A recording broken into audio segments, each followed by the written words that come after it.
Bonjour à tous et merci de me rejoindre et bienvenue dans cette vidéo du jeudi qui aujourd'hui est dédiée à la pleine lune. Donc pleine lune du 10 septembre, dans 2 jours, mais on est déjà dans la vibration de la pleine lune. Donc c'est une pleine lune en poisson qui est liée à Uranus.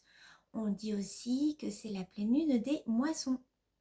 Donc attention, c'est une pleine lune hautement émotionnelle qui va apporter beaucoup de changements. Elle va permettre beaucoup de changements. Alors des changements positifs, et nous en avons vraiment besoin puisque pour ceux qui ont suivi ma vidéo sur le mois de septembre, le mois de septembre risque d'être très chargé en émotions et en peur. Donc des changements positifs seront les bienvenus. Donc c'est une lune qui va permettre ces changements positifs grâce à une perception de la grande intuition que nous pouvons avoir et elle va nous aider à prendre confiance en nous et percevoir toutes les choses positives que nous sommes capables de faire. Donc comme je vous le disais, les changements seront très positifs, très motivants, voire totalement radicaux pour ceux qui envisagent des changements de carrière ou des séparations, des unions. Et bien ça va être la période propice pour tout ça. Voilà, les changements risquent d'être totalement radicaux. On ne parle pas de petits changements avec cette pleine lune. Alors malgré tout, qui dit changement sous une lune qui va susciter des émotions, dit aussi tension. Donc il y aura beaucoup de tension et beaucoup de frustration. Mais si on est prêt, si on le sait, eh ben, on peut les aborder de façon différente et de façon moins douloureuse. Voilà. Alors, début octobre, avec cette pleine lune là qui va être très forte pendant, donc l'influence va s'étaler sur 2 semaines. Donc, début octobre, il pourrait y avoir des catastrophes naturelles, une instabilité politique et financière. Donc, on verra. Je vous ai promis une vidéo sur la nouvelle lune. Donc nous reparlerons de tout ça à ce moment-là, si ça se confirme, si ça a lieu d'être. Les signes qui seront le plus affectés par cette pleine lune seront les poissons, les gémeaux et les vierges. Donc attention à vous, voilà, ménagez-vous, faites attention à vous. Cette pleine lune va être très forte pour vous. Alors, excusez-moi, je reviens, voilà.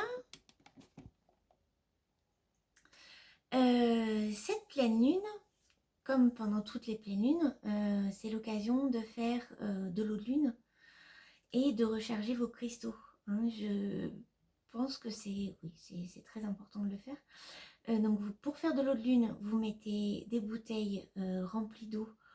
Moi je prends de l'eau de source dans des bouteilles en verre transparent de préférence, que vous mettez à l'extérieur pendant quelques heures pour qu'elle se charge de la vibration de la pleine lune. Et il faut éviter, il ne faut pas que cette bouteille voie les rayons du soleil. Donc vous les rentrez avant le retour du soleil. Sachez aussi que pendant les pleines lunes, on peut avoir un sommeil agité, on peut être agité, voire agressif. Donc comme c'est une pleine lune lourde qui sera très chargée au niveau émotionnel, eh bien je vous conseille de mettre peut-être de profiter des bienfaits de cristaux tels que le quartz rose qui apaise, donc qui peut vous aider à trouver le sommeil. Vous pouvez en mettre un sous votre oreiller avec une feuille de laurier, pourquoi pas. Enfin, il y a tout un tas de petites techniques comme ça, la méditation également, ou des sachets de lavande qui vont pouvoir vous permettre de vous apaiser et de bien vivre cette période de changement. Voilà. Et puis la pleine lune, c'est aussi une période très positive, hein. C'est une période durant laquelle on nous conseille de couper les cheveux pour qu'ils soient plus épais, plus forts. La libido est plus forte également, et puis elle a une grande influence sur les végétaux. Donc s'il y a des jours où il y a des choses qui ne vont pas comme on le voudrait pendant cette pleine lune, eh bien on peut essayer de se raccrocher à toutes ces choses très positives. Voilà, quoi qu'il arrive, quoi qu'il en soit, je pense qu'il faut garder confiance, garder la foi. Et j'espère vous avoir apporté quelques éléments dans cette vidéo. Et je vous retrouve jeudi prochain pour une vidéo sur l'aloe vera. Et en attendant, je vous souhaite une excellente semaine. Si vous avez des questions, n'hésitez pas à me les mettre. Et bon courage à tous dans ce que vous vivez. Gardez confiance, gardez la foi. Et à très bientôt. Au revoir.